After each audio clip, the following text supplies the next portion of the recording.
What's up, y'all? It's your girl, Jay Renee with Prison Riot Radio. I hope that you're doing well.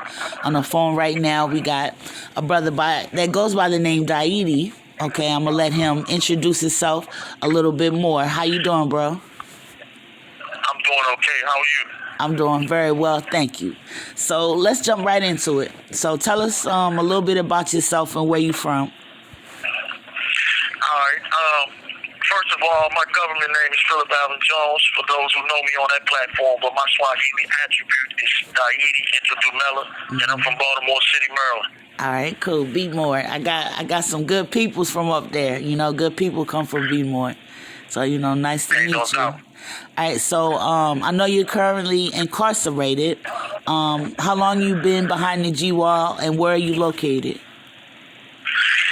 I've been down 30 years behind these enemy lines, going on 31 come September. And right now, I'm out in Walla Walla, Washington at the penitentiary. Okay. Well, you know, 30 years, you know, I salute you for, you know, sitting there and doing that time. That's a long time, you know. What has kept you motivated, you know, through the years? You know, I think for me, I stayed motivated because I had a desire to win at all costs. And the way that I think, until I was free, being the controller of my destiny and the maker of my fortune, there was no option that included failure. So every day that I woke up in here, I trained my mind to find an opportunity where there was none. Right, for sure. Well, I know you definitely have been keeping busy. You know, you've been putting that time to use. So tell us some of the things that you've been working on since you've been incarcerated. Sure, I keep my hands in everything productive. If it's something that's positive and elevates me to the next level, I'm either doing it or I'm going to figure out how to do it. Right now, I'm hosting Zooms, which appeal to the outside world, doing my part to shape the conversation about who we are as people and how resilient we are despite the systemic efforts to keep us trapped in a cycle of poverty, trauma, and prison. I also work social media in an effort to bring attention to different issues that affect the criminal justice in Maryland, promoting policies that change the concept of prison from behind warehouses to institutions of learning. That will in turn prepare individuals so they can re-enter society from the day they enter the joint. Right. You know, that's really that's some work that definitely needs to be done. And I know that not only myself, but many others definitely appreciate you for, you know, doing that work. So thank you very much for that. Well, all right, so tell me some of the things that you hope to achieve with these type of, you know, conversations and programs that you're trying to create.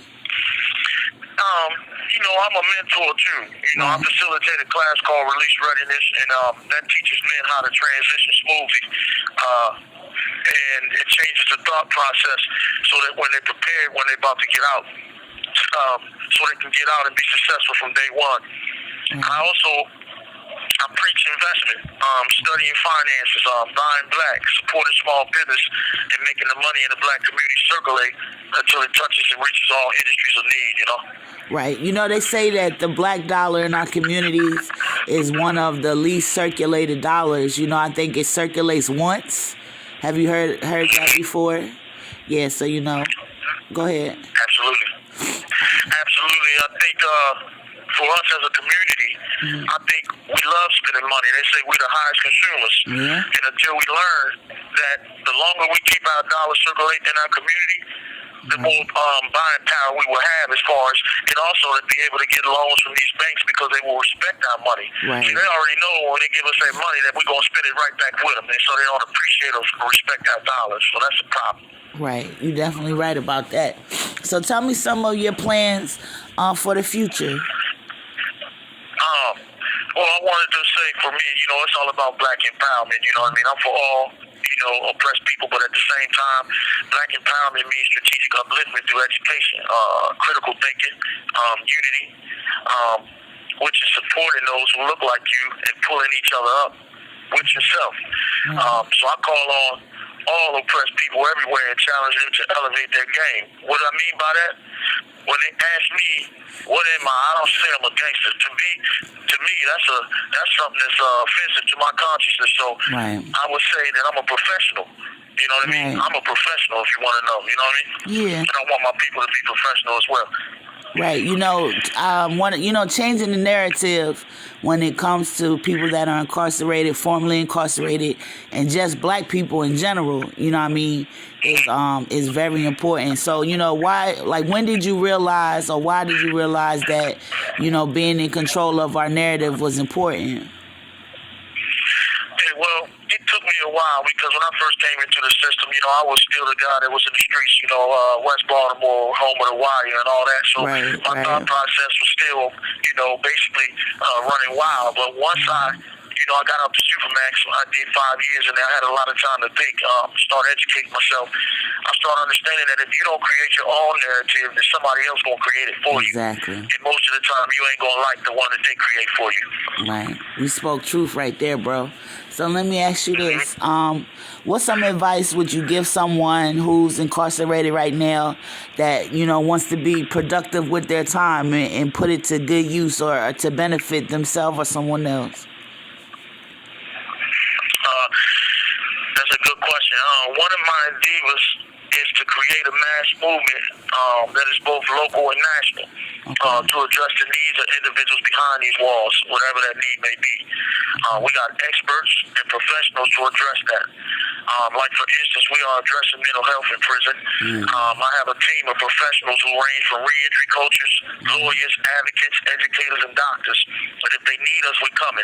Like Fred Hampton said, where there's people, there's power. Right. That's so dope, bro. So tell the people how we can learn more about you and your endeavors and how we can connect with you.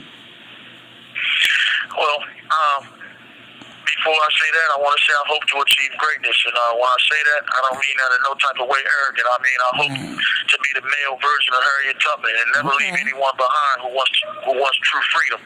I believe we can win on all levels, and that's my motivation. So in the future, I plan on partnering up with other comrades who can use my skills and I can use theirs.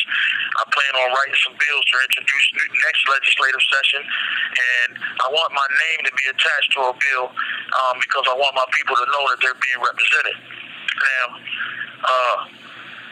you asked me my advice that I would give to somebody else who wants to be productive. I would tell a person to keep your eye on the prize. Stay focused on the objective, whatever that is, and stay elevating. Keep your mind fed with soldier food because knowledge is truly power. And use your time to educate yourself to learn useful knowledge and take advantage of the time you've been honing your craft, Do you have anything else that you would like to know before I tell them how to get a hold of me? Because I know tell me what else would you like to share? You know what I mean? Like, picking your brain and having you share with us what you got going on and stuff. That's what we're here for. So, this is your interview. I'm just here. You feel me? Yeah. For sure. That's what I'm talking about, sister.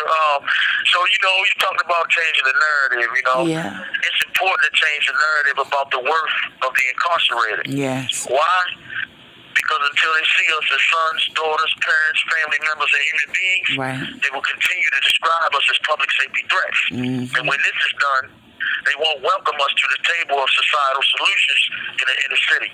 Only we can fix the damage that we have caused.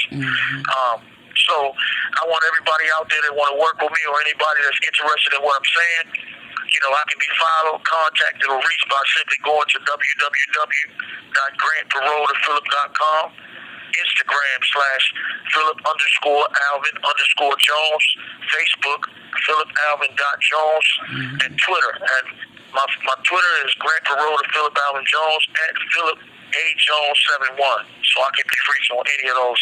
I got links on all of them. All right, y'all. So y'all got his contact info. I suggest y'all check this brother out and what he got going on. Brother, I would like to thank you again, for holding your head and for the things that you're doing for our people and for our brothers and sisters that really need you. Like, the work that you're doing is extremely important, and I respect it 100%. Renee, and Prison Riot Radio. You know what I mean? I respect y'all to the utmost, and I appreciate what y'all doing, giving a voice to the voiceless. You know what I mean? Without programs and stations like yours, you know, we can't get our message out. So thank you very much. You know, and stay in the struggle, because the struggle is real. Oh, for sure, bro. You know, this is I always tell my people, this is a marathon and not a sprint. You know, we got a lot of work to do. So we got to make sure we work together and get it done. You feel me? Ain't no question. But you're most welcome. You already. All right, for sure. All right, y'all. This your girl, J. Renee with Prison Riot Radio. Peace.